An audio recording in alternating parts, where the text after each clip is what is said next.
Tonight, we journey deep into the ancient world where gods and monsters ruled the skies. This episode is dedicated to some of the most terrifying creatures in myth, the Harpies.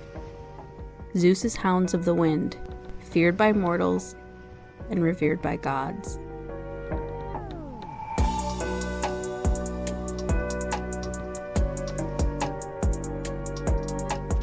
Picture yourself being caught at sea or walking alone in a quiet forest, when out of nowhere a fierce gust of wind slashes through the air, leaving behind nothing but a cold chill and an unsettling sense of loss. In ancient Greece, such sudden disappearances were not just a quirk of the weather. They were attributed to our featured creatures, those vengeful spirits who were even feared by the gods themselves. The Harpies were no ordinary spirits. They were daimons, agents of divine punishment dispatched directly by Zeus.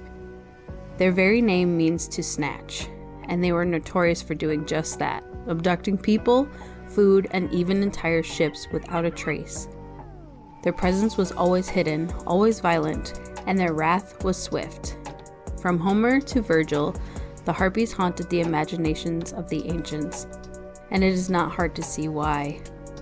In an age where ships disappeared without a trace and storms could strike without warning, the Harpies became the embodiment of fear. They were more than mere monsters. They were the violent winds, the sudden storms that swept across the land, taking with them everything in their path. They were feared and respected by the gods themselves, and treated accordingly.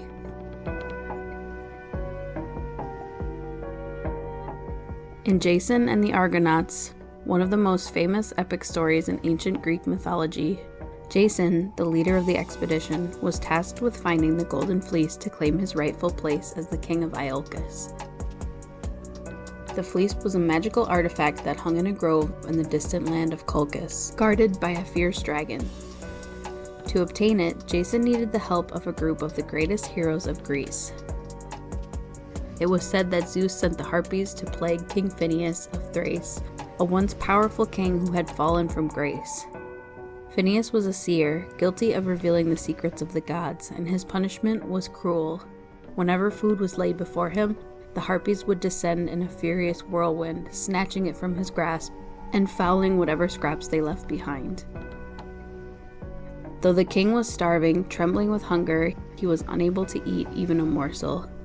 Every time he reached for sustenance, the Harpies were there, merciless, foul-smelling creatures of nightmare who left him with nothing but the stench of decay. Jason agreed to assist Phineus and two of the winged sons of Boreas, Boreas being the god of the north wind, to pursue the Harpies.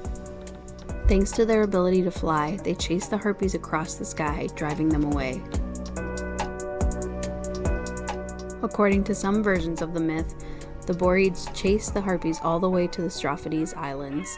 Just as the Boreads were ready to strike the final blow, the goddess Iris intervened, commanding the brothers to leave the Harpies unharmed.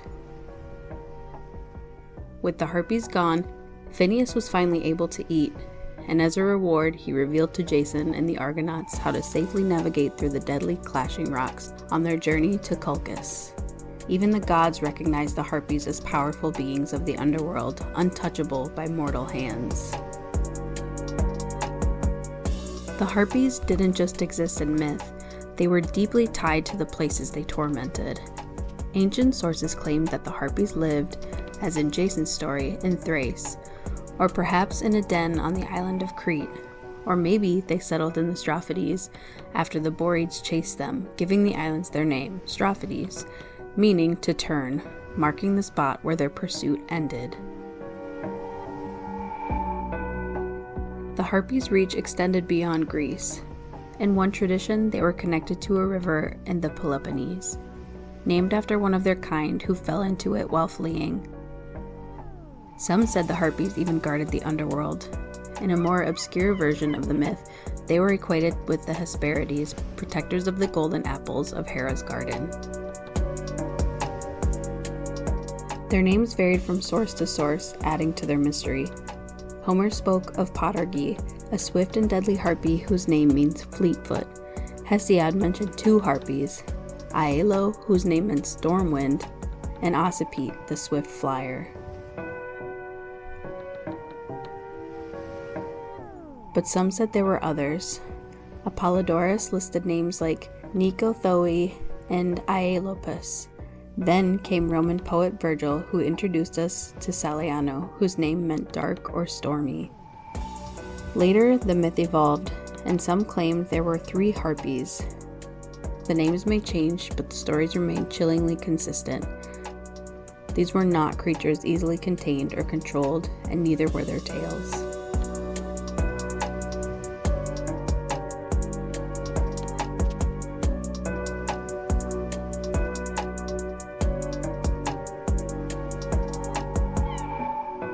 The Harpies, though often depicted as winged women, were far from the graceful, ethereal beings of modern myth. In the earliest stories, they had faces of beautiful maidens, but as time went on, their image darkened.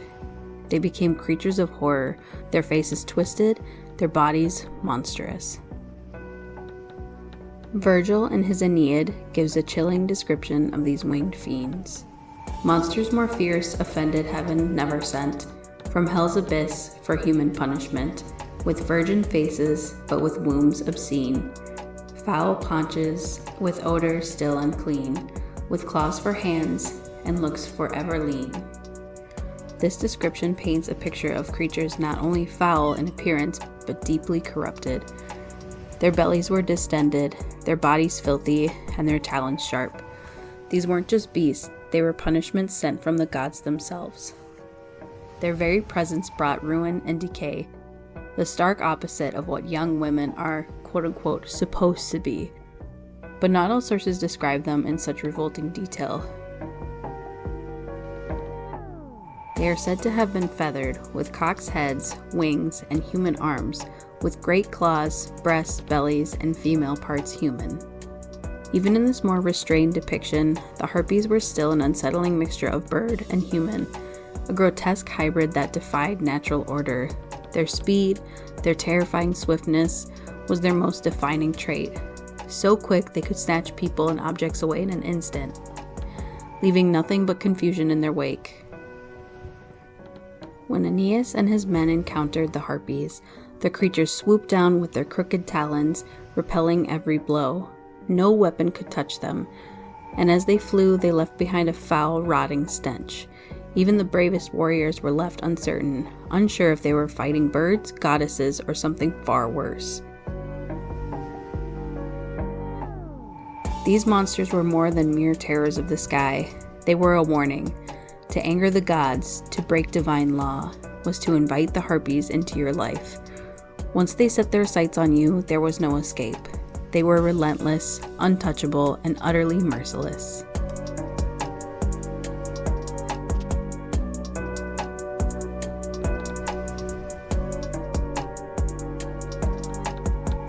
For sailors of the ancient world, the Harpies weren't just a bedtime story.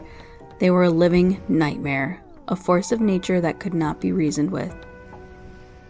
Their presence marked the point at which the world of men ended and the world of the gods and monsters began. They were explanations for the inexplicable. A sudden disappearance? The Harpies. A ship lost at sea with no wreckage to be found? The Harpies.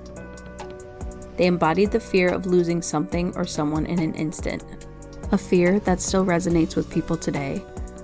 The Harpies were the storm winds personified, quick, merciless, and inescapable. They took without warning, and their presence polluted everything they touched. As creatures of the underworld, they stood on the threshold between life and death, gods and men, the known and the unknown. Thank you for coming along on this journey into the cause of so much ancient terror. We hope you have enjoyed Seatember as much as we have. Until next time. Thanks for listening, and fuck yeah, folklore.